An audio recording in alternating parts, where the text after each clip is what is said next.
அன்பு கொண்ட தோழர்களே,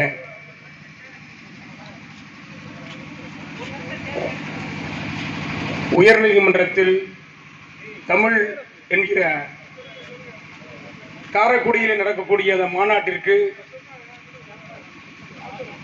பரப்பல் நிகழ்வாக இங்கே நடக்கக்கூடிய இந்த நிகழ்விற்கு வரக்கூடிய அத்தனை பொறுப்பாளர்களுக்கும் தலைவர்களுக்கும் இங்கே முன்பு திரண்டிருக்கக்கூடிய அத்தனை பேருக்கும் என்னுடைய நெஞ்சார்ந்த வணக்கத்தை தெரிவித்துக் கொள்கிறேன். இங்கே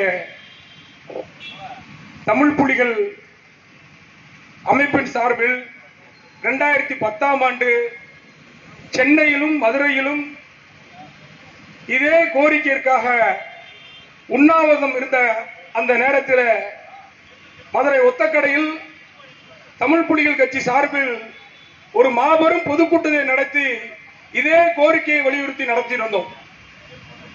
2017ஆம் ஆண்டு காலவாசலில் வழக்கறிஞர்கள் உண்ணாநிலை அறிவித்து வெறும் தண்ணீரை மட்டுமே குடித்து அங்கே போராடி கொண்டிருந்த அந்த வேளையில் கூட தமிழ் புலிகள் கட்சி அந்த வழக்கறிஞர்களுக்கு உறுதுணையாக இருந்தது.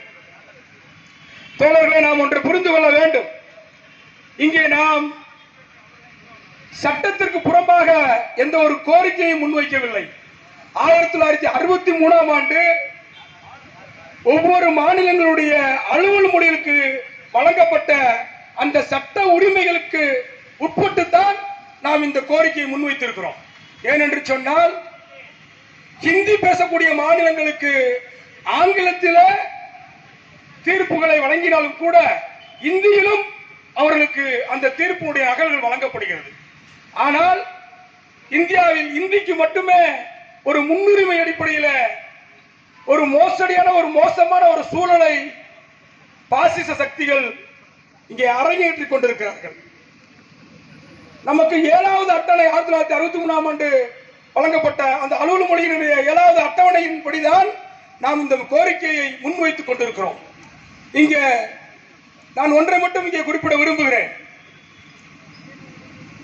ஒன்றிய அரசு, குறிப்பாக ஒன்றிய உளவு பிரிவுகள் இங்கே அந்தந்த தேசிய இனங்களுடைய மொழிகளை அழிக்கும் விதமாக அழிக்கும் நோக்கத்தோடு ஒரே நாடு ஒரே தேர்தல் என்கிற போக்கை கையாண்டாலும் கூட அவர்கள் முன்வைக்கிற கோரிக்கை என்னவென்று சொன்னால், இன்றைக்கு தமிழர் நலன் என்று பேசக்கூடியவர்களை கூட அந்த பாசிச சக்திகளுக்கு துணை போகும் விதமாக இங்கே ஒரு புல்லுருவி வேலைகளை, ஒற்ற வேலைகளை இங்கே செய்து கொண்டிருக்கிறார்கள். அந்த அடிப்படையில் தான் நாம் இதை புரிந்து கொள்ள வேண்டும். எப்படி தமிழ் மொழியில் வழக்காடுவதற்கு நாம் உரிமை இருக்கிறதோ அதே போல்தான் அந்தந்த தேசிய இனங்களுடைய அந்தந்த மாநிலங்களுடைய மொழிகளுக்கும் அந்த உரிமை இருக்கிறது என்பதை நாம் உணர்ந்து கொள்ள வேண்டும். ஏனென்று சொன்னால் நாம் பக்கத்தில் இருக்கக்கூடிய தேசிய மொழிகளை புறக்கணிக்கிறோம் என்று சொன்னால், அந்த இனங்களை எதிரிகளாக இங்கே கட்டமைக்கிறோம் என்று சொன்னால், இதுவே பாசிச சக்திகளுக்கு இந்திய உளவுத்துறைக்கு துணை போவதான அர்த்தம். ஏனென்று சொன்னால் தமிழர் என்ற நலத்தின் பெயரிலே இது போன்ற சக்திகளும் நம்முடைய இருந்து கொண்டிருக்கிறார்கள். இதையெல்லாம் நாம் புரிந்து கொள்ள வேண்டும். இது யாருக்கு துணை போகும்? இது இந்திய உளவுத்துறைக்கு தான் துணை போகும்.